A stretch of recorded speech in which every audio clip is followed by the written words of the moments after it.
Hi there, Scott. How's it going? Going good, thanks. How's it going? It's very, very good. How's lockdown treating you? Well, it's kind of been pretty productive in a way because I've actually got time to do all the things that I normally haven't got time to do, you know. So like I've managed to get my album together, which has been a long time in the making, and get the fuzz pedal going again and kind of just sort loads of stuff out that normally when you're for me, I kind of spend a lot of time doing session stuff and touring with other people. And that kind of takes up quite a lot of your headspace and your time. So it's been, apart from the virus and all this kind of scary stuff, and the stress of losing work, it's kind of forced me into a different mindset with it all, where I'm like, well, what have I got under my own name that I can get out there and and get on with. So it's been strangely productive, but yeah, not without stress and worrying about just the state of the world. Yeah. So do you Everything. think, would you say it's actually been more creative for you, a more creative period than it It was normal? has, yeah, it really has, because you know I I mean, it's up and down, but the creative points have been really, for me, like having time to just sit and play. And I've done like quite a lot of Zoom sort of sessions with people and writing things, and it's just given me time to do all that stuff that I can't normally do. So it's been really creative, and just being able to like have that head, be able to get into a headspace where you're not having to worry about going out and learning someone else's songs or playing someone else's music. So you can kind of like, I feel it probably sounds a bit cheesy, but I feel a bit more like an artist at the moment, because you're just kind of in your own space, in your own little dream world. You can't really go out, you can't go and do things. So you just create that world, you know, in your head, and trying to get music out there and stuff. So yeah, it's been kind of enjoyable in that way. But yeah. Fantastic. So we're going to find out more about your latest project. But before we do that, do you want to just take us back to maybe how you first came across a guitar? When was the first time you saw a Yeah. guitar or wanted to play guitar? Well, yeah, my dad played in the 60s. My dad was a little bit older than my mum, so he was born in like 44. So he was like, um, when he was like 16, 17, 18, he was in a band in Portsmouth where he was born. And they were like a covers band doing like Beatles and things like that, Beatles songs and Shadows sort of stuff. But he was a really good guitarist. And he had one of the first, I know everyone says this, but he had one of the first like Fender Strats that was imported outside of sort of, Henk or someone like that. In about 61, I think it was, he had a Fiesta Red Strat with a rosewood board. And I think it was one of the first Strats on the South Coast, definitely. And he sold that guitar in like Nice. 63 or something to buy I think when the Beatles kind of made it big, and everyone, the red Strat was out, the Hank thing was out, and everyone was into George Harrison. So he had a great, sold it for a great country gent. But yeah, anyway, he played in the early 60s, and he sort of gave it up, but he worked in music shops and kind of went into his own business and advertising different things and stuff. So when I was a kid, there was a Spanish guitar that was just in the corner. That was the only guitar he had left. I think he got it in the 70s. It was like a Yamaha Spanish guitar. And I was obsessed. I think he had a ukulele as well, like a little tiny ukulele. And there's pictures of me when I'm about, I don't know, probably like a year old or something, playing a little ukulele. And then I used to play a tennis racket when I was a kid. And my dad, occasionally, when they'd have like family barbecues and stuff, he'd get the Spanish guitar out and he'd play it, and I'd sort of play along with the ukulele. So literally, there's been guitar around or guitars around me since I was little, like really little. So I always kind of knew the right way to play a guitar in some ways, because my dad always was very sort of, he wasn't strict, but he was very sort of driven, and he was a music lover. So he was, not only was there the guitars around, but he used to,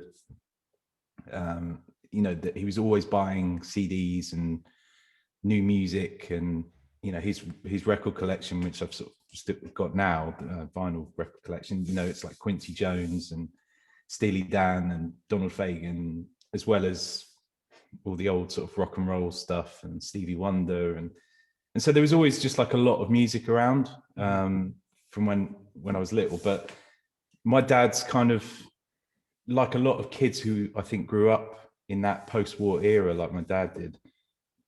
He's a similar age to a lot of the guys that are like we think of as rock stars, you know, like the Stones and the Beatles. And, sort of a boomer, they call boomer. Yeah, that sort of era. Yeah. So his first love was rock and roll. You know, like a lot of those guys, they saw or heard like Buddy Holly or Elvis or something, and that kind of set them on their path. You know, and they played in skiffle bands, and then you know, things like that. And where was I? I'm getting lost now. Oh yeah. So anyway, there was I've got a poster on my wall of it. There was a musical in the early 90s called The Buddy Holly Story. Oh yeah, yes. Buddy Holly Show. And there was a kind of, in the West End. Yeah. And it came to we lived in a little town called Wimborne, and it came to I think Bournemouth or Southampton. And it's sort of, I went to go see it with my parents, and I was just like, it was like watching Superman or something, you know, like this guy, this actor playing Buddy Holly in this musical. So it was all kind of theatrical and stuff, but he was playing a Sunburst Strat like Buddy Holly's. And I think at the end of the gig, there was a scene towards the end of the show where they kind of reenacted I think it's called like the Winter Dance Party or something. They reenacted with Richie Valens. Did they have Rich? Yeah. Guy? Yeah. So they had an actor playing him and the Big Bopper and stuff, and the audience just would get up and like run to the front of the, you know, stage and sort of like dance along and stuff. And I think as a kid, you know, I went up there, and at the end of the show, he like threw me his pick, the actor playing Buddy Holly, and I caught it. And I think I've still got it somewhere. And it's this little like plectrum that says Buddy on it. So you've been on Planet Plectrum ever since? Yeah, yeah. And literally, like, I think that night when I got home, I was just obsessed. And my dad would bring out, you know, he kind of reignited his love for the guitar as well. So very soon after that, he ordered like a Japanese Fender reissue Sunburst Buddy Holly sort of style guitar, and started sort of showing me things, showing me chords and basic things like that. And probably, you know, I think I got a Strat for Christmas when I was about 6. I got so it was like the best Christmas present ever, because you know, I knew what it was and I knew what guitar Buddy Holly played. I got this Maple Neck. I think that's it there actually. Oh really? Yeah. That's the actual guitar you had when you were 6. Yeah, that one there. So wasn't that a little bit too big though for you? Well, this was the thing. This was the kind of gimmick that my dad capitalized on, because I took to it quite quickly, and because he was quite a natural musician and guitarist, I think that maybe because you're a kid, maybe a little bit of it's like inbuilt. It's hard to know, isn't it? But I think because I was around it, I just took to it. So I just started playing. So I could play like That'll Be the Day and Peggy Sue and stuff when I was like 6 or 7. And my dad kind of saw that he was in advertising. So he saw this as a way of, you know, his brain was sort of ticking as to how he could sort of make something happen. So he got in contact somehow with Ivor Arbiter, Ivor Arbiter, who's got a big history with things in the 60s, mostly inventing the fuzz face, or his name was, you know, the Arbiter fuzz face, whatever. But he was like the he looked after Fender UK, I think, in the 90s.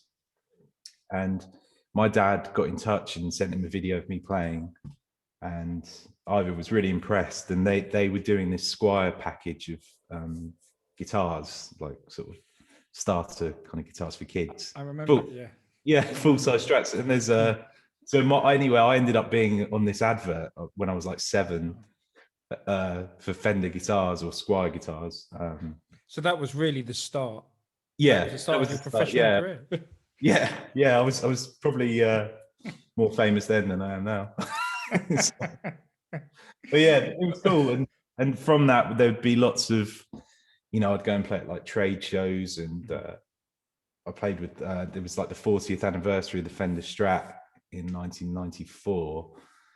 And I went along, and there was like Hank Marvin there, Rory Gallagher, Bert Whedon. Wow. And a few other people, and I got up and played with them. Amazing. Did you play with Bert Whedon? Yeah. Yeah, we played. That's incredible. I did. I played with Bert Whedon and Hank, and we did Apache, I think. I think that's like the dream of every famous guitar player, from the 60s, is to play with. Yeah. Well, that was my dad's. I think my dad was slightly living out his dreams from the 60s through me when I came along. It was like, because he didn't come from a particularly well-off background or anything, but he'd done quite well with his business and everything, and I think he kind of wanted to give me everything he didn't have, so it was just and so I became like his.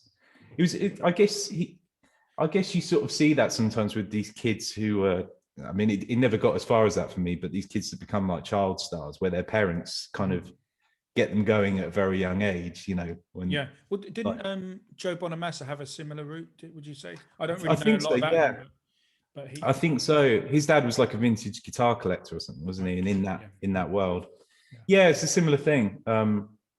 And that's really where it all started. And I'm just trying to think sort of what happened after that. I think I did a few like sort of, I was on like the local news and a couple of TV shows and stuff, and I was like 8, and it was this kind of gimmicky thing of me playing a full-size guitar. And then I think probably like when I was about, I kind of was starting to lose a little bit of interest, I think, just from being a kid when I was like 9 or 10. Other school and other things kind of took over. And then we went to see a family friend, and he played us, this is quite a common story for a lot of guitarists, I think, of the sort of modern blues guitar generation. But someone was like, "Oh, you got to check this guitarist out. He's called Stevie Ray Vaughn." Like, "Oh, right." And didn't know anything about it, and he was playing us some other blues stuff as well, on this sort of trip away, like Robert Cray and Robin Ford, I think, and a few other people. And he put this video on, and I think it was the tribute to Stevie Ray video, and it cuts to a clip of, there's everyone's talking. I'd never seen this before, and I'm just a kid. My dad hadn't ever seen it, and the video opens with like Buddy Guy talking about Stevie and his brother Jimmy and Bonnie Ray and BB King, and they're all saying what a powerful performer he is and how he, all these things and stuff. So I'm sort of sitting there like, and then it cuts to a clip of him playing the solo from Tightrope. So that was the first thing I ever saw. Right. And he's playing a Strat, so there was that connection from the Buddy Holly thing, and Fender and everything. So I was like, wow, he's playing Strat, and he was all beaten up. Then there was like the Texas connection with being into Buddy Holly, and when you're a kid, it sort of all links up somehow. And I watched him do this, just sort of sat there, and he kind of like, he just let rip, and it was like, I think he cut in on the chorus and then walking the tightrope, and then it was sort of down, down, down, down, down, boom, down, down, down, and went into the solo. Yeah. And I was just like absolutely like fucking amazed by it. I was just like, this is like all the music, because it's kind of blues. Obviously, it's bluesy, but it's kind of like, it's not dissimilar from some of the rock and roll stuff I've been listening to. It had that thing in it. rock and roll blues. It's kind of a similar thing, isn't it? What year would that have been when you? That probably was like 95, 96 or something. So sort of 5 years after he'd gone, right? Yeah. So yeah, obviously then we learned, you know, Keith was sort of telling us, well, I guess the whole thing with the tribute was that we kind of knew that he passed away and stuff.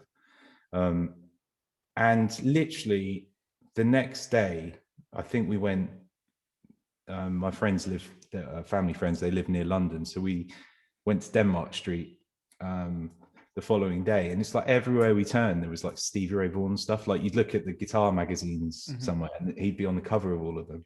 But you never noticed it until you... Yeah, never noticed it till then. And then my dad went, you know, we went to Tower Records, I think, and he bought like all the sort of Stevie Ray back catalogue. And, you know, on the way home, we had the CD on in the car and stuff. And then, and I was just, I don't know, it just sort of did something to me that I was just couldn't explain, you know, I was just like, fucking hell. He's like the one artist that, because I had a similar experience, but I found this from so many guitar players. He's the one artist that you can actually pinpoint the time when you first heard first note. Yeah, just you know where it's like the JFK assassination, you know. Yeah, it's I think a lot of people have had that with Stevie, and I think it just goes to show. I don't remember thinking about the technical aspects of it. I just remember being moved by how powerful it was and how he was totally in the moment when he was playing. And it just seemed to pour out of him, you know, like this kind of energy. And I guess partly his look as well, like the hat and the cowboy boots and the beaten up strap, you know, it kind of had this sort of almost like Clint Eastwood sort of vibe about it. Because he was a real kind of cowboy, whereas probably people in Texas don't dress like that. Yeah, he probably wasn't even, it's cool because he wasn't cool, if you know what I mean. Like he wasn't trying to be, I don't know, he was just kind of wore what he wore, didn't he? And it sort of worked. I mean, especially like the kind of earlier periods where he sees like, you know, some of the things he used to wear. And I mean, I think probably everyone who's been into Stevie Ray Vaughan has sort of had that phase as well of like, oh, I'm going to get some cowboy boots and, you know, a big bracelet. Yeah, and a big, Oh, it's a necklace, huge necklace. Yeah, necklace thing. And, you know, I definitely had a period where, I mean, a couple of gigs, I think maybe just being English and a bit reserved and a bit shy about these things, I never quite had the confidence to like rock it fully, you know. The hat. Yeah. I think when we, I definitely did have some of that stuff, you know, and you go down, you know, for me, it was like, there was a market near me, Wimborne Market. And you like go down there and sort of, you know, there'd be a couple of stands where there'd be like some sort of jewelry and stuff. And I'd kind of, you know, eye it up, and then I might even buy a ring or something, and then I'd be like too self-conscious to wear it. or occasionally wear it on a gig, and then you'd see a photo and you'd be like, oh, God. You could never wear it at school because everyone would tear you apart. I didn't tell anyone at school. I didn't tell anyone at school that I played guitar. Because when I was coming through, guitar wasn't cool. Like football was cool and like other things, but I don't know if that's what differs from maybe like the 60s or the 70s, where being a guitarist was like, like a DJ or something now, wouldn't it? Yeah. Whereas when I was at school, it's like I didn't really know anyone at school that played guitar, and I didn't want anyone to know. So I didn't want any attention on me to like take the piss. And then I think towards the end of like whatever year it was at school, like just before you leave, I think there was like an assembly or something. And one of the teachers wanting you to tell us. Yeah, and I used to dread being asked, but I think one of the teachers had come to one of my gigs, and he's like, "Oh, you got to play an assembly," because I was doing. Sorry, I'm jumping the gun here a bit, but yeah, I used to do, after seeing the Stevie Ray tape and stuff.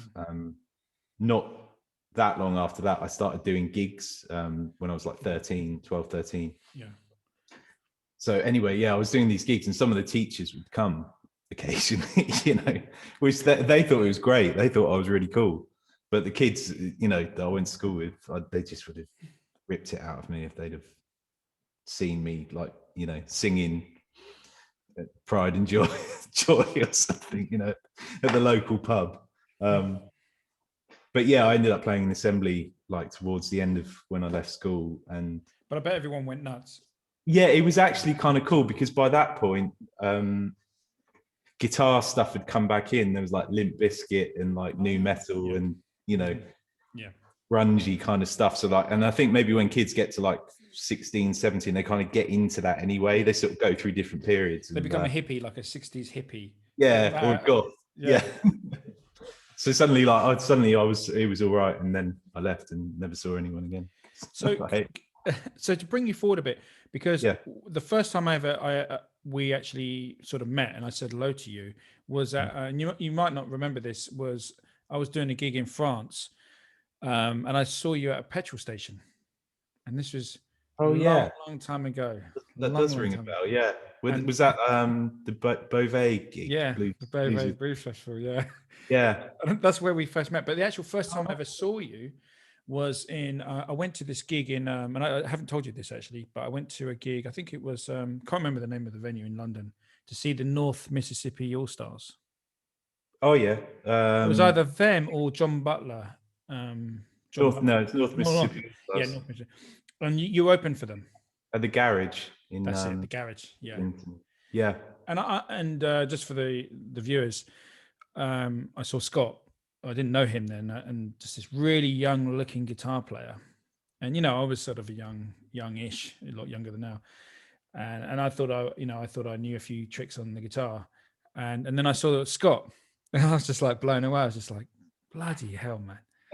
Who is this? Who's this guy? You had the amp. You had the leg, you had the guitar. I was just like, shit. Oh, cool. I went home really depressed that day because I thought, I'm all right, because in North Mississippi, also they do their own thing. It's quite a kind of idiosyncratic sort of style they do. But I was kind of like your typical English guitar player, brought up on Stevie Ray Vaughn, all the usual suspects.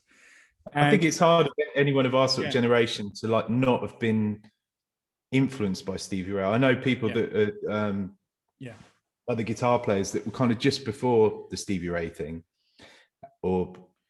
and it doesn't quite resonate with them in the same way. No, I think there was something about the time of it, and he was kind of like one of the last great. In the if you were brought up in the 70s, you were spoilt for choice with having, whether you're into Richie Blackmore or I'm trying to think the great 70s guitarists, like Black Sabbath and or the session, the kind of LA thing with Larry Carlton or guys. There was quite a lot of choice, but I think going into the 80s, it was obviously. Especially towards the end of the 80s, for me, a lot of people of my generation, they're either into they got into guitar through someone like Stevie Ray Vaughan or someone like Steve Vai or Steve Lukather, which are quite opposite ends of the spectrum. And I think Stevie was probably one of the last guys,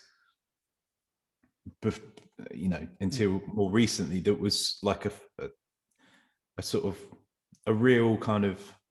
Not that any of those other guys aren't real, but there was something that very real about his approach to music and his. Yeah, it resonated. It definitely resonated with, because I think you're a generation a little bit. You're a bit younger than me, probably quite a bit. But the one thing I want to say is another thing that I really loved about your style when I saw you is you tapped into this kind of Hendrix thing, and I've always wanted to ask you that. Did you get into Hendrix through Stevie Ray, and is that how you got your Hendrix vibe, or did you? Did you actually study him? Well, I've definitely studied Jimmy because to me, Jimmy's quite, and I don't mean this in a negative way at all, but he's pretty different to Stevie. Yeah, absolutely. Although Stevie is probably one of his biggest influences was Jimmy, Stevie was kind of straighter in a lot of ways. His approach rhythmically and the technique was more refined, would you say? He Stevie, if you listen to a lot of those kind of bootlegs and gigs, he's very on it rhythmically and very he's kind of like harmonically as well. He doesn't move around as much as Jimmy or someone. And not to put it down in the slightest, because I love all of it. You know, I'm just like, all of it's fucking great. And I'm like the biggest fan of, you know, someone like Stevie and that whole scene that he was a part of, and Jimmy. But I first heard of, I think the first things I saw of Jimmy were like videotapes of him setting his guitar on fire, and it used to scare me when I was a kid because, you know, I was so precious about owning a Fender guitar, and like my dad used to sort of like polish it and then put it away in the case, and you know, like, and then there was like this guy on you know, it was like a documentary or something about Fender guitars, and it sort of went through the different decades, and then it got to Jimmy, and he's like smashing it up and this fuzzy sound, and he's like doing loads of stuff to it. So I started off being a bit kind of like not quite appreciating Jimmy, and then I think, yeah, I mean, I definitely got into Stevie kind of first, but then there was a point where I just started listening. I don't know, when I was probably like 13, 14, and I think you could, it was before downloading was a thing, but lots of people, like friends and stuff, would like give you CDs, and then also you could get them. I think at the school there was like a library, so you could just, they had loads of CDs and stuff. So it was around the time that I think they started reissuing loads of Hendrix stuff, remastering it and stuff. So I just kind of discovered it and just totally got absorbed by all what Jimmy was doing and who his influences were, and hearing, you know, with Jimmy, it was almost like his songs as well, you know, like he was like a songwriter, and the parts that he came up with, you know, although he was a blues, you know, I think the blues was kind of a big part of his playing, there was all this other side to Jimmy's approach to it all, like trying to find new sounds. He was always searching for something new, and when he played, he didn't really play the same way twice. You know, he'd kind of just improvise and, you know, come up with things, and like, yeah, I got really into that, and you know, and all of this really was through reading about, you know, you read guitar magazines and see who people were talking about as their influences, and so you'd read like an interview with Stevie or someone, and then he'd start talking about Albert King and BB King and Buddy Guy, and then you get like a bootleg video or something, and it was like Stevie and BB King, and then you'd have to learn all about BB King, and it was just like a really exciting time, because it felt like every week I'd discover someone new and like a new way of playing. And but I never really studied Jimmy at that point, but what I liked about him was just his like freedom on the instrument, and complete kind of almost like, not carelessness, but just like this complete, when he played, it wasn't like, it didn't have to be tight, it didn't have to be neat, it didn't even have to be in time necessarily. It could be a messy and explosive and like nasty, and then sensitive, and all of these emotions and stuff, and like sexy, and then like intense, and you know, and yeah, I'm probably rambling on a bit. I mean, when I was listening to your album, because we'll talk about your album a bit later, but when I was listening to it, you know, the solos, because the one great thing about your playing, which is what I saw when I first ever saw you play, was your groove. I really like your timing in your groove, because for me, that's kind of the number one thing for me. You know, I've done a lot of stuff in Africa, lived over there, and it's really, timing is more important than the notes. You know, you can play any old note, but if you've got the right groove, it kind of works. And with your kind of soloing, what I was hearing this, you know, obviously Stevie Ray Vaughan influence and all your influences, but you've got this kind of Hendrix way of having that kind of more experimental soloing style, but you've got this great groove as well. So you're really rhythmically, you're really on it, but at the same time, you do allow yourself to really improvise. You're not just playing blues licks, you know, which is what a lot of blues guys can't, you know, a lot of British blues guitarists can't really do. They're just playing the same old licks, you know. And I think maybe is that something you got from Hendrix? You think that sort of? Yeah, I think. I mean, I used to play drums as a kid as well. So from when I was like 9 or something, I had a drum kit. I've always had. I don't mean this in an arrogant way, but I've always had quite good timing. Even when I was little and I used to play guitar and stuff, I could always keep a pulse and keep on it. Rhythmically, I think like that's always been one of the main things for me is being, and more recently being able to play with time. I grew up wanting to be perfectly in time all the time. That was like important for me. And listening, I was really into like a lot of kind of funk stuff as well. So like James Brown and like I love Michael Jackson as a kid, and everything like where it's just this pocket, like off the wall and stuff, where it's just like playing a groove, a repetitive thing, and it's just like in this kind of like gold, like the pocket is just so on it. That's what Quincy Jones was so good at, getting the guys in. Yeah, produce this really crazy grooves, and Give Me the Night on Thriller and all that sort of stuff. Yeah, he was producing. Yeah, and I used to. I used to love that. Well, I still love it. And Prince, and so I kind of always had this thing about the groove, and maybe I even focused more on timing and rhythm and being in the pocket than I did on knowing about chords or harmony or anything like that. I kind of really, and I still feel a bit like that now, where I make up for not knowing how to play something, giant steps, for instance, or something like jazzy, by being able to play rhythmically around with things.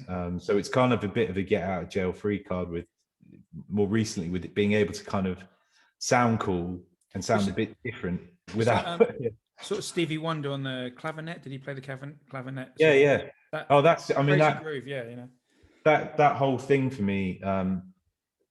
When I was probably just a little bit later than where we kind of were at, when I was like maybe 16, 17, I really started to get into that stuff. And R&B was quite a big thing as well, like modern R&B. So there'd be, it was sort of neo soul stuff that was kind of going on in the late 90s, early 2000s that I was really into as well, like D'Angelo and Erykah Badu and things like that, where it was again very rhythmical sort of stuff. So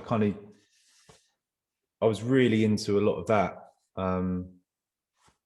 And yeah, I get Stevie Wonder and that kind of clavinet sound. And I was I first heard Doyle Bramall when I was about, well, probably when I was like 14, 15. I think I went into a record shop and they had Jelly Cream, and I knew who he was because of his dad.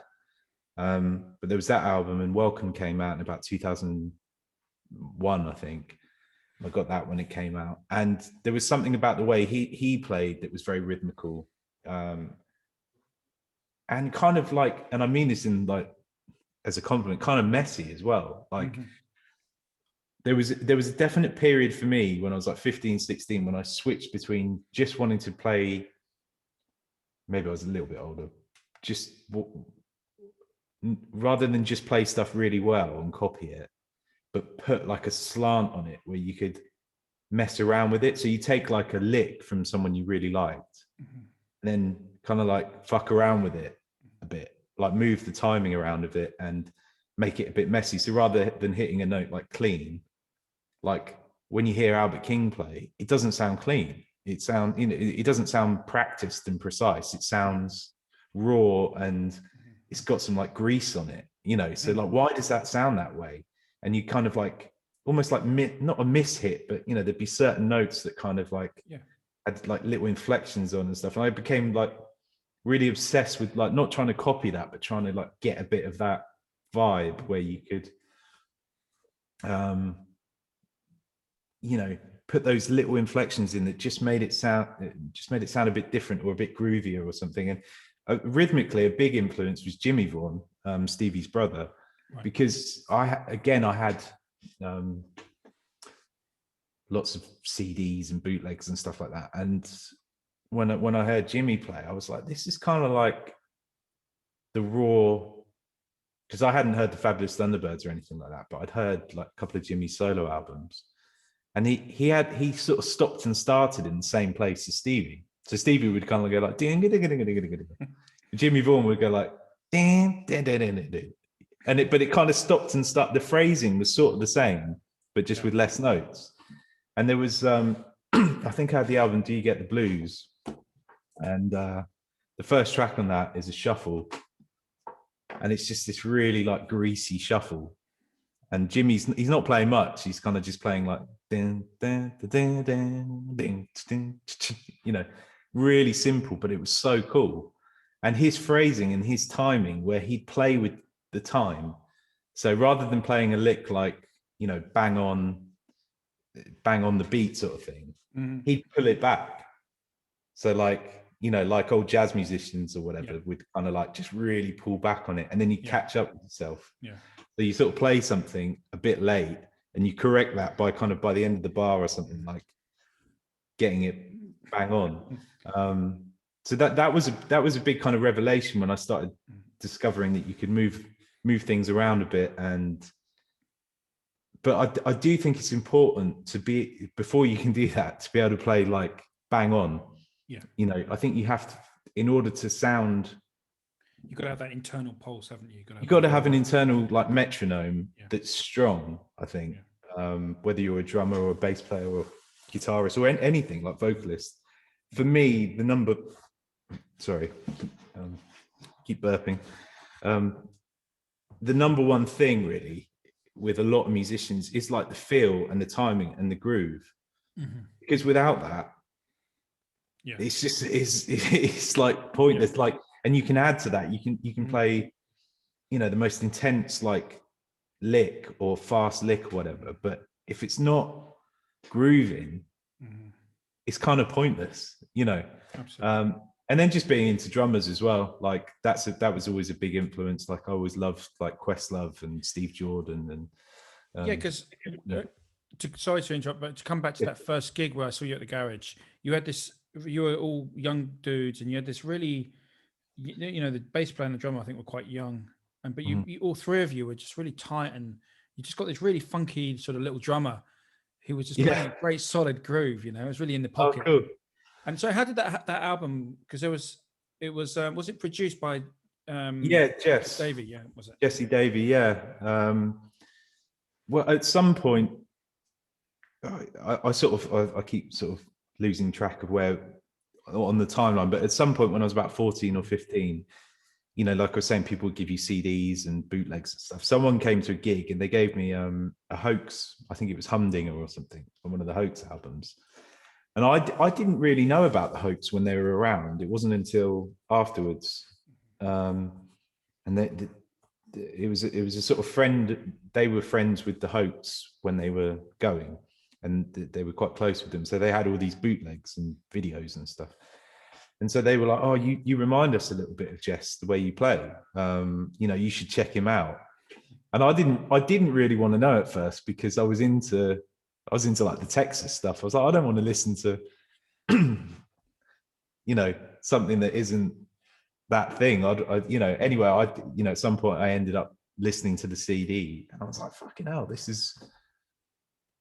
It was kind of like they'd taken that Texas thing and sort of moved it on a few notches, added a bit of Britpop to it and a bit more attitude, and kind of taken the Stevie Ray sort of, particularly Jess. I know even the hat. Yeah, even the hat. He rocked it well, though. He rocked it well. Well, I mean, Jess was always. I thought he was really cool, you know, and John as well. And you know, I know I've since become friends with those guys and his brother Rob and Hugh, the singer. And what was amazing to me was that they were from sort of down the road, you know, and I never actually saw them when they were the original Hoax or whatever. But how many miles away? When you say down the road, how many miles? Oh, well, probably like 45 minutes away, an hour. Right. So I don't know how many miles, but like not that far, within sort of like oh, it's over there, you know. Yeah. But versus every other, up until that point, the music I'd been into was untouchable. Texas, the 60s, Hendrix, you know, it was like kind of superheroes that you'd never be able to kind of like meet or have anything to do with. Whereas like the Hoax and Jesse and stuff, they were still knocking about and they were kind of like over down the road. So I think they, Jess and his brother Rob did a group called the Davy Brothers, and they had like a launch gig in Devizes.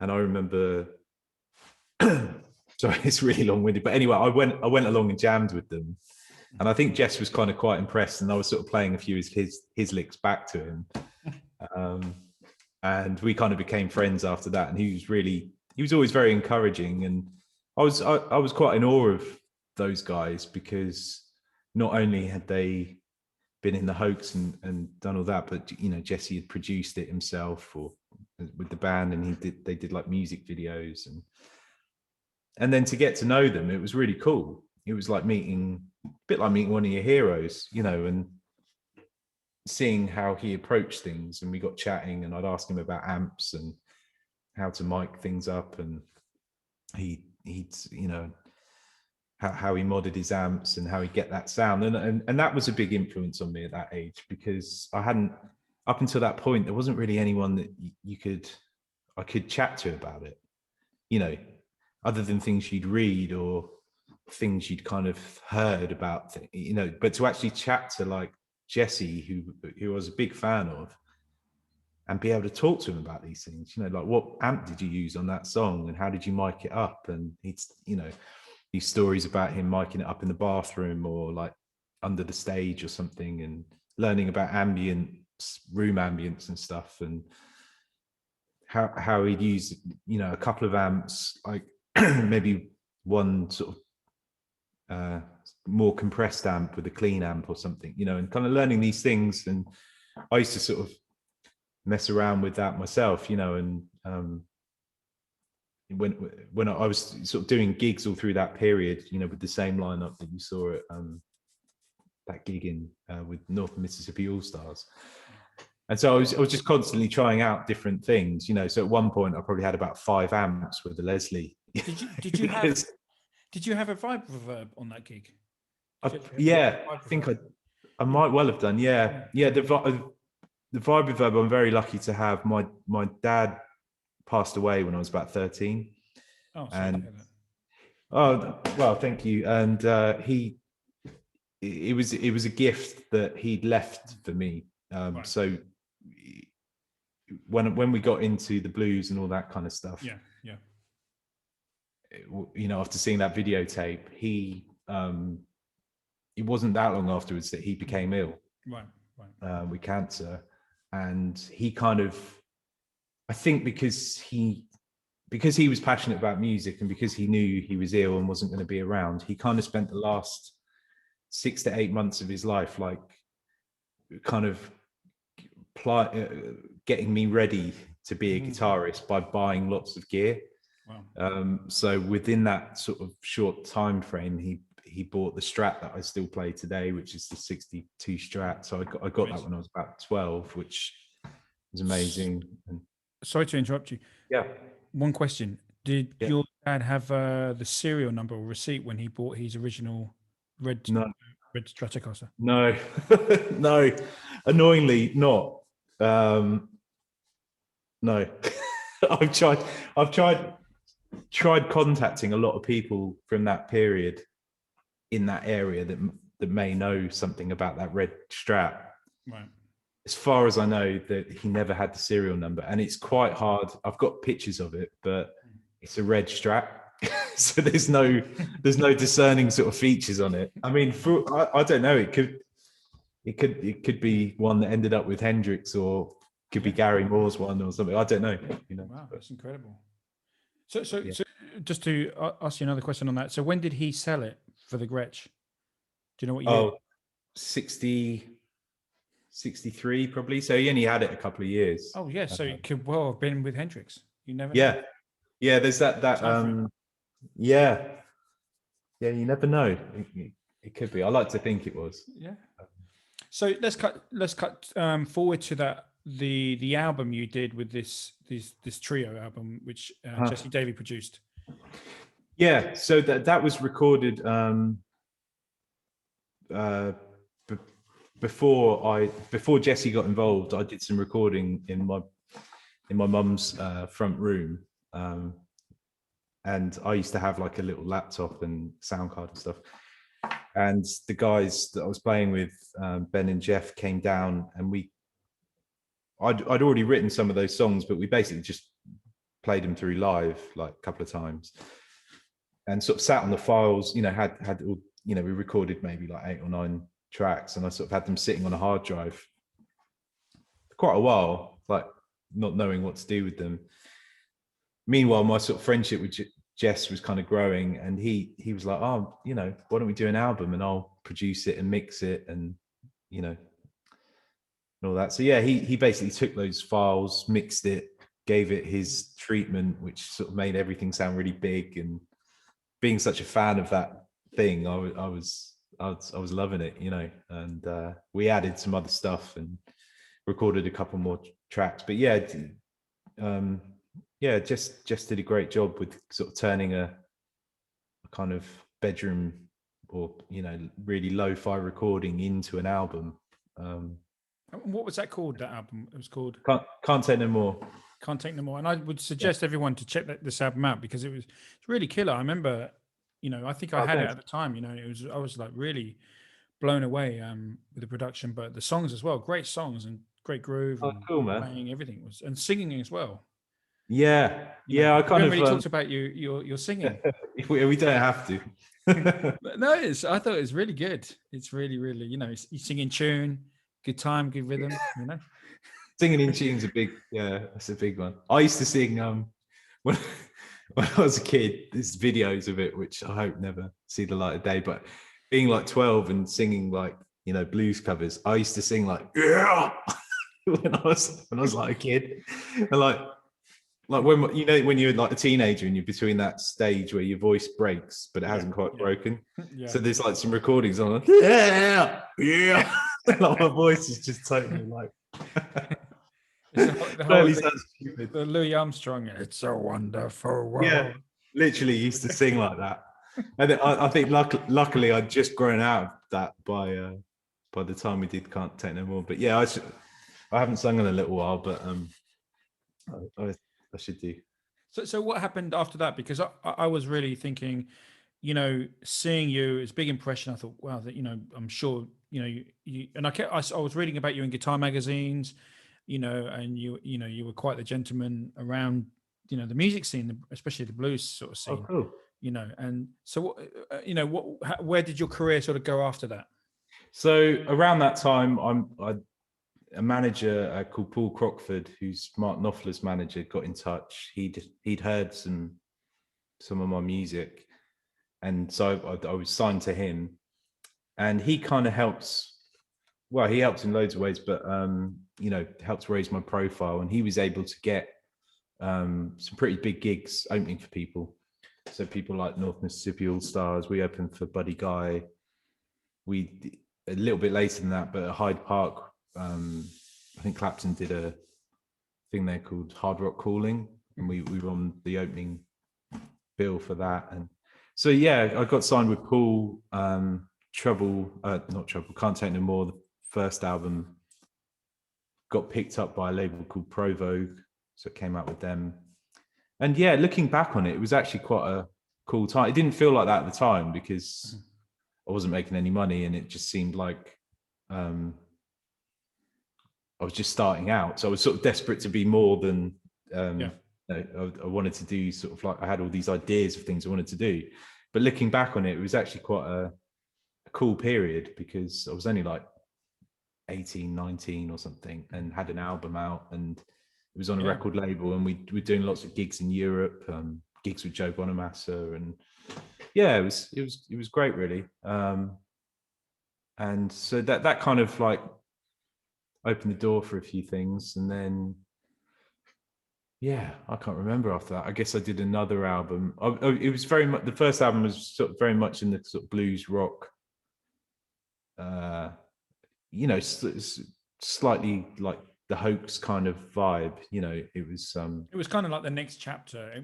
It was quite modern. Had even a bit of you know, you were talking about neo soul, and although it wasn't neo soul, it definitely had some kind of sophisticated groove sort of things, elements to it. You know, yeah. which were Well, quite modern sounding. You know.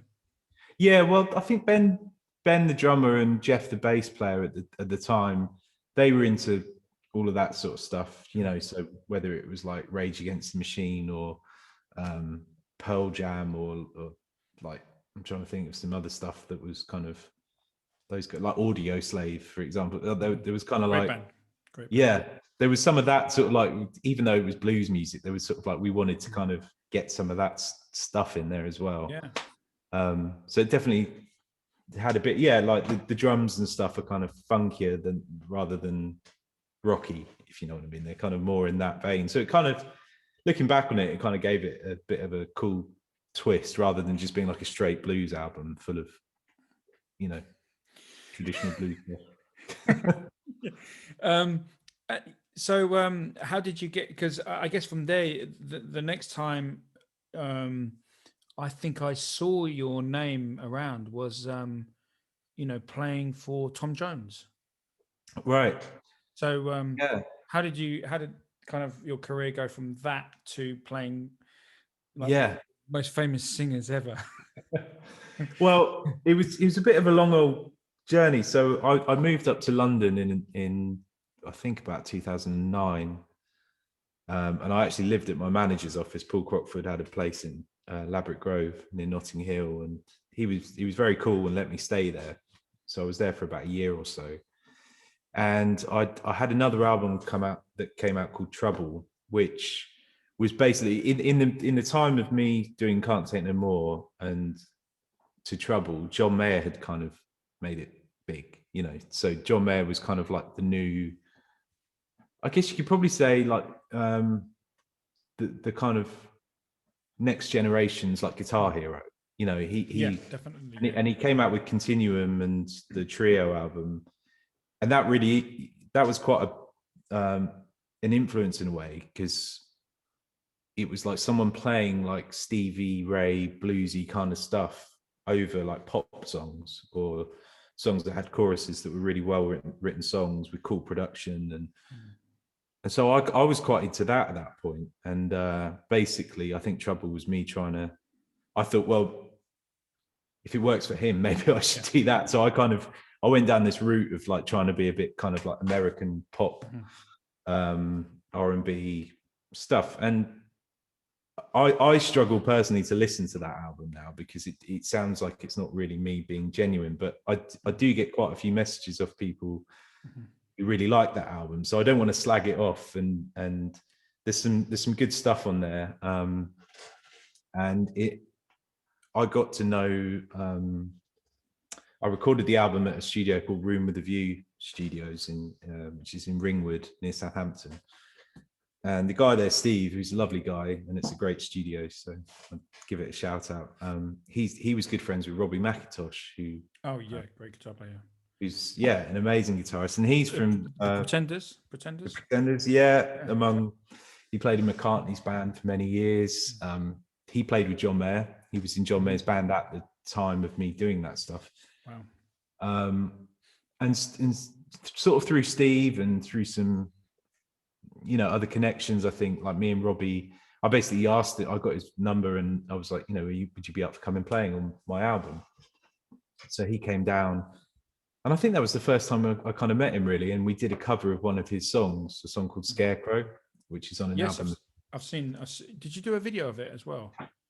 Is there yeah, I think so. Yeah, there might be some live thing, but it's a great song, and it's a song that I loved for you know, when I first heard it a few years before that. And I said to Robbie, "Oh, do you mind us covering it?" And he's like, "Yeah." And so he came and played slide on it, or played guitar on it, and that kind of started a bit of a friendship and a connection with Robbie, who was really encouraging, and he's a really great guy. You know, he was really like down to earth. And again, a bit like the Jesse connection, it was someone for me who was like a bit of a legend, really. But you could talk to them, you could hang out, and you could go to the pub and have a chat about music with them.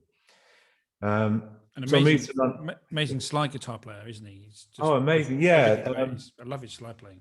amazing slide player, and he's got more of a sort of country influence and Little Feat and Raikuda kind of element to his playing. As you know, I mean, Robbie can play anything, but I think when he plays his style, it's got an element of that kind of stuff in it. You know, it's kind of rootsy, country, bluesy sort of stuff. I think that's close to his heart, as well as the Chet Atkins kind of things that he does. Yeah, and I got to know him, and it was around the time I moved to London as well. So he was playing with John Mayer, and we, you know, he's like, "What are you up to? Do you want to come down?" So go and see a gig, and then we have a few drinks. I got to meet John Mayer and David Ryan Harris, and you know, it was pretty cool because it was sort of like, it was like a different world. And you know, also hanging out, I find the best way of learning about stuff, like particularly with guitar playing and music, and it's just to hang out with other musicians that you look up to, because you just absorb, you know, you just absorb stuff, and you can just ask, well, how do you do that? What tuning is that? How do you know? So you use the capo, and all right, I hadn't thought to use, you know, Robbie kind of introduced me to like open tunings. That hadn't even crossed my mind. I didn't know much about it. And then you'd watch him play, and he'd be an open A or open G or something. He's playing all these licks like it's like he's in standard tuning, you know.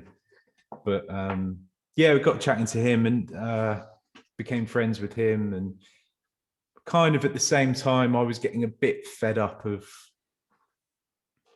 I don't know, doing sort of gigs on the blues circuit that I don't have a problem with it at all, but I just got a bit fed up with doing it. I just got a bit fed up of playing the same sort of gigs with the same sort of, you know, there was never much money, and it didn't seem to be progressing. So it just felt a bit stagnant, just playing. You know what I mean? Do you think if you'd lived in, especially with that second album you recorded, maybe if you'd lived in Nashville, do you think you would have got further with it? Do you think it was more quite possibly, American sound? Yeah, I think so. Yeah, I was really into that kind of sound at that time. There was some Nashville. I was friends. I did actually go over to Nashville around that time with a guy called Tyler Bryant, who's a great American guitarist from Nashville. I think so. Yeah. I mean, I think definitely. I mean, it was quite that sort of sound at that time was quite an in thing. You know, I was into like Nashville players, like songwriters and stuff. There's a guy called Dave Barnes who I was really into, and Andy Davis. I'm trying to think who else. David Ryan Harris. There was sort of like a bit more like kind of poppier sort of stuff with you know, kind of a bit more sensitive, and the guitar parts were more kind of geared towards the song than they were towards like just big solos and stuff. But yeah, so I just got a bit. I got a bit lost as well, because I wasn't really earning a living out of doing my own stuff. So it's very hand to mouth.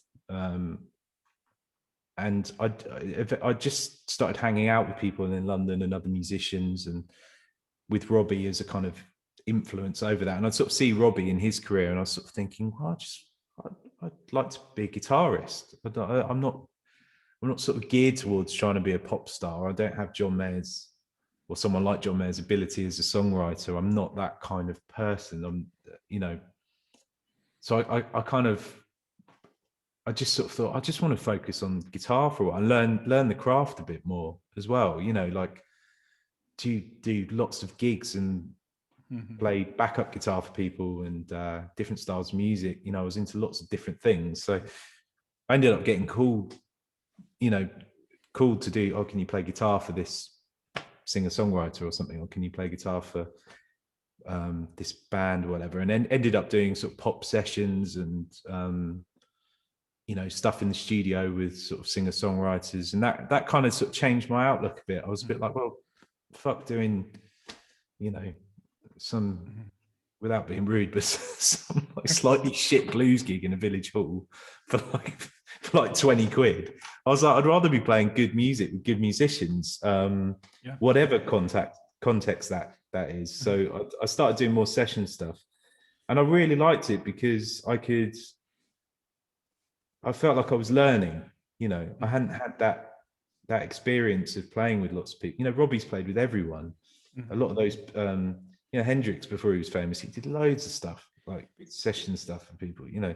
Because one thing I learned, I don't want to cut in here and talk sure. about myself, but one thing that's quite funny that I learned is just even like not talking too much, because I remember one gig I lost, I won't say who with, this is a well-known singer, but I lost it because I talked too much on the tour bus.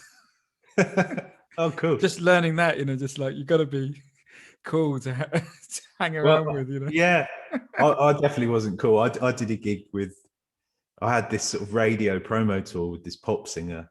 I'm not going to say who it was, but it wasn't really, I mean, this is the other side of session stuff, which is quite funny looking back on it, but it was like real kind of, it was sort of pop music. It wasn't really my thing, but I sort of got the gig through mutual friends, and they said, "Oh, do you want to go out to New York and do some promo with their like radio stuff, which is basically you, an acoustic guitar, the artist, and maybe the tour manager, and you're just driving around doing sort of 5 or 6 radio shows a day."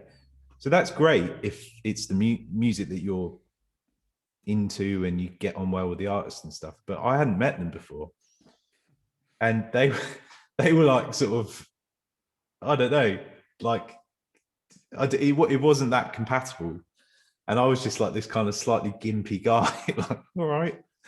And it just didn't work. And I think they sort of like they phoned me after the tour and they were like, yeah, just not really the right look, you know, not really like cool enough sort of thing. The Ricky Gervais humor that didn't go down well. Yeah. So I was just like, well, fair enough. And but kind of getting burnt a few times doing those sort of things, because, you know, I was gutted at the time because I was trying to be cool. I was trying to, you know, I wanted to be able to do all of that stuff, but, you know, you can't be something you're not. And when you're always difficult with session stuff, because sometimes you are in situations that stretch you as a musician or, you know, as a person or whatever, and you get put in these kind of random situations with random people where you're suddenly in Hong Kong with 6 people you've never met and you're doing a gig with them. And that can be great. That can be like the most amazing experience, but it can also just be like, oh, I hate this. This is shit. You know, I don't want to do this. But you learn from it. So I ended up doing a few kind of pop sessions. Some of them were really cool, and the people involved were really, you know, the people in the band are always cool, you know, musicians. And I loved getting to play different sorts of music with different people. And it was kind of weird because it was only like a year after I was sort of doing my stuff, you know, getting reviews and had management. And looking back on it, I think, why the fuck did I give that up? Because I was kind of getting quite established in that world, but something in me, I just wasn't happy with it. So I just kind of turned my back on it for a few years and just set off on this path of being a session musician and session guitarist. But I loved it for the most part because I felt like I was learning and adding to what I kind of already had. And you know, I did a few kind of naff gigs with people, but then you'd started getting called for some cooler stuff. You know, and Robbie basically called me, I think it was about 2014. And it was a 2-guitar gig with Tom Jones, and he was like, oh, you know, would you be up for, he said he was doing it. And he was like, would you be up for potentially doing it? And I was like, yeah. I mean, it was like, you know, the phone call that you kind of, because by that point I knew that Tom had he'd kind of relaunched his career as he did a couple of albums with Ethan Johns doing like rootsy, bluesy, earthy stuff, and I'd seen it on like Jules Holland or something. And I remember like a few years previous to that, I was like, oh god, that's such a cool gig.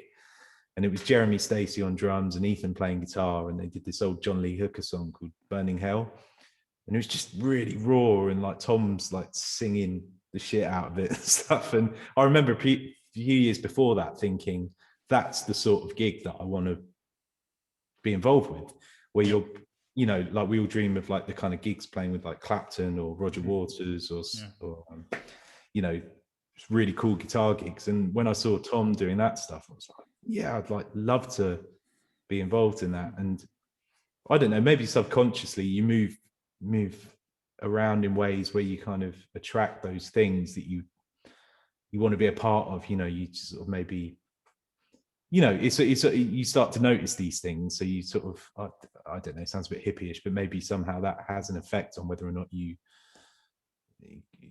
become involved in those circles. You know, you sort of manifest something, don't you? Yeah, you see who's involved, and you try, you know, like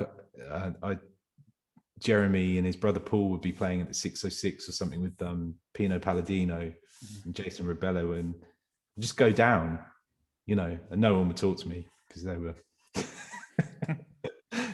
they didn't know who I was. But I'd sort of like in my head, it's like, well, if I go and get chatting to someone, and they maybe if they hear me play and they, you know, like me, then maybe you'll get called for something. You know, I sort of had that mindset. So I spent like probably like 3 years just saying yes to every gig, and just going out all the time and meeting people and jamming with people, and sort of just in that world. You know, it was quite a cool sort of period. But yeah, it sort of culminated in doing some cool gigs with different artists, and then Robbie calling me for the Tom Jones gig. And funny enough, the guy who's in charge of the band, the sort of one of the management people with Tom, had heard my solo album, very like a coincidence. So between Robbie recommending me and that guy sort of saying, oh yeah, I know Scott, yeah, I've heard his album, you know, I ended up getting the gig. And they were like, you know, it's a 3-month tour, wow, around the world sort of thing, you know, on a private jet. Are you up for it? I'm like, yeah. let me have a think about it. I'll call you back in 5 minutes. Yeah, so I was sort of like, I don't know, it's just a bit of a game changer, really. So and the coolest part about it was obviously playing with Tom. That was the coolest part. But close second was playing guitar with Robbie every night. Wow. And hanging out with him, and becoming, you know, really, you know, sort of bonding with him, and becoming friends, and going, you know, playing music in your hotel room together, and, you know, listening to stuff. And same with all the other. Yeah. Once you've been on tour, you know, when you've met people, like I once did a gig with Julian Joseph and Justin Adams.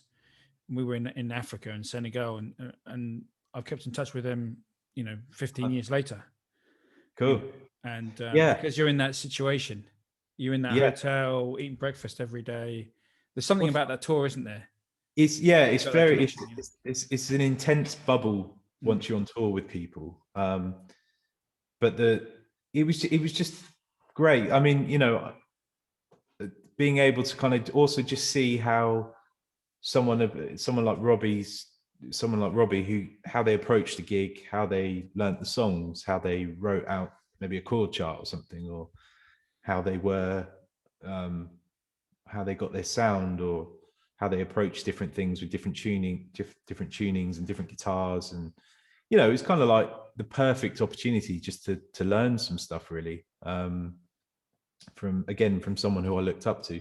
So that kind of opened my, you know, that was like 2013, 2014.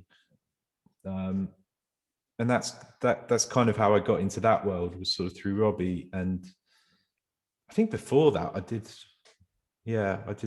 a thing with James Arthur, like a pop singer, which was a great tour. That was through slightly younger crowd. That was through a friend of mine called Dan Bingham, who's a keys player in MD, and Pino's son Rocco was on bass.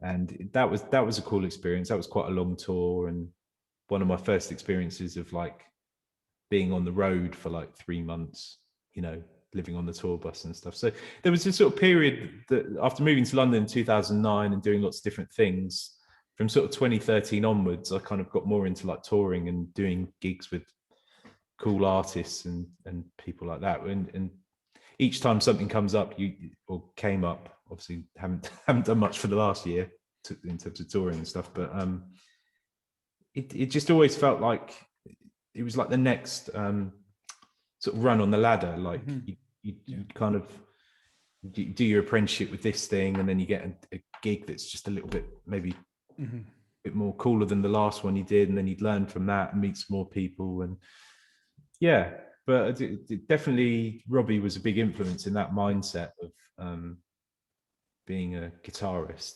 and listening to different sorts of music rather than just being like a one-trick pony kind of blues guy or whatever. But there's something to be said for just doing one thing well. Yeah, I mean, you know, some people, you know, some of the, I mean, especially those older blues guitar players from like Chicago, that, you know, they just did one thing, you know, but they just did it friggin' incredibly well.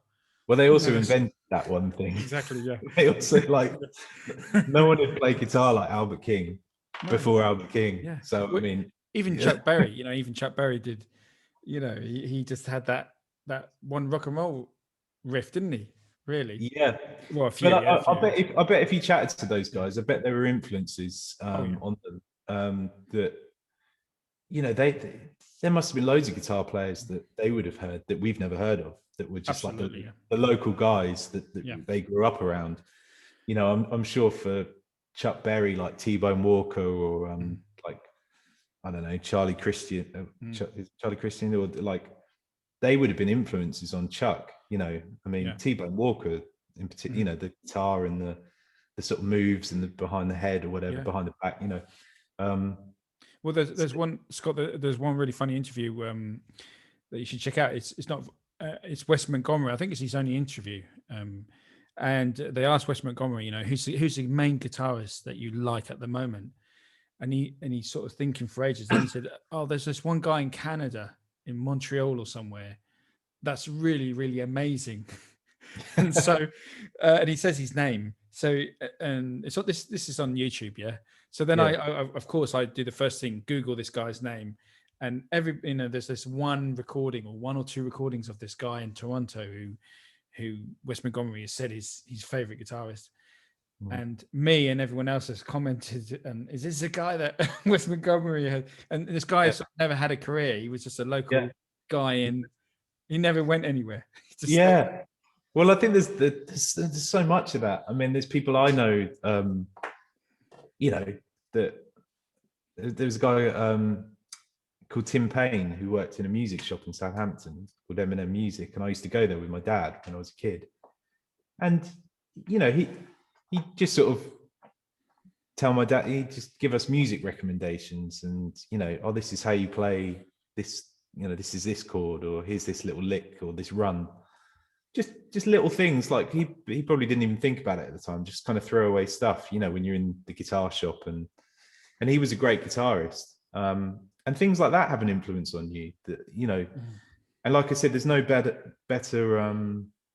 way of learning than just being around other great guitarists that you can basically just pinch a bit of what they do, or a lot of what they do, not in a nasty way, but just in a, you know, like just trying to be around a bit of a scene of people where you can kind of absorb some stuff and share your influences. I mean, that's one of my favorite things to do, is to just hang out with someone that, you know, particularly someone you respect and you look up to, and just listen to music, you know, just take it in turns playing music and searching for that thing. Have you heard this? Oh, you got to hear this solo on this song, you know, this Eric Johnson solo, it's fucking amazing on such and such a track. Or you got to hear this, you know, a friend of mine, Paul, who produced the new album, he loves Alan Holdsworth.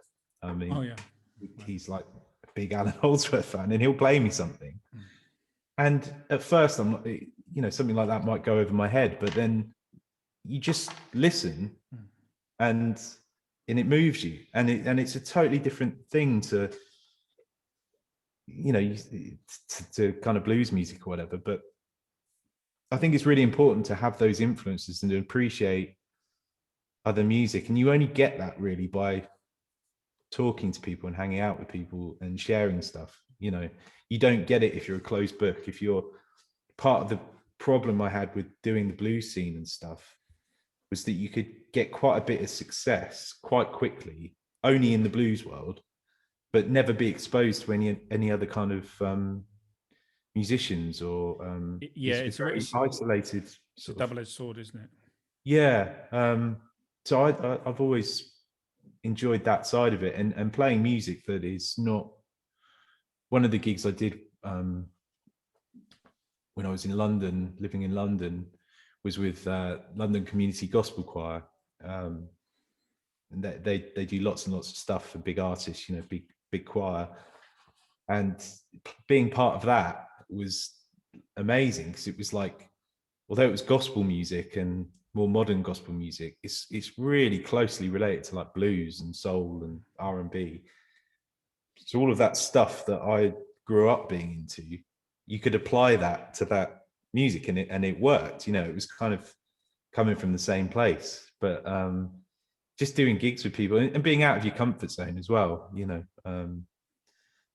even though it feels horrible at the time when you're in a rehearsal room and someone's looking at you saying, you know, I mean, I didn't know what a major 7 was when I first started doing session stuff. Oh, it's just a major 7 and then minor 11, you know, whatever. I didn't. I hadn't spent my time learning about that stuff. I'd spent my time like doing blues gigs in pubs and playing blues stuff. You know? Yeah, I mean that's the difference between, I guess, a performer and a session musician. Is you know, like Wes Montgomery, coming back to Wes. I mean, Wes wasn't a really a session guitarist. So he didn't need to know how to read. He didn't know how to. You know, apparently Wes Montgomery didn't even know chords. He knew chords, but he didn't know the names of the chords. You know, so yeah. I've heard. But he must have had some system of knowing what he had to know. Yeah. But he just knew enough to do what he had to do. Yeah, and that can work. There's no sort of right or wrong way, is there? It's, you know, whatever you, as long as you can express yourself musically, and it comes out. And you can sort of sing on your instrument. It sort of doesn't matter how you get to that point in some ways, but I definitely think you have to be open to a certain extent and have your ears open and listen to things. You know, I think the danger with a lot of modern guitar stuff, particularly in the blues world, is it's almost like there's a sort of rule book of how you're supposed to play, and it can only be that way. Whereas when the blues guys, the original kind of blues guys and the sort of second generation of blues guys like Buddy Guy and stuff were, although there was, I'm sure they had, you know, their own kind of rules and stuff, that it was much freer. Those guys weren't thinking in those terms, whereas everything, it's very easy to like become a cliche, a parody sort of. Yeah, just be a copycat of something. Whereas all of those guys weren't thinking in that way. They were just doing their thing or moving forward or trying something out.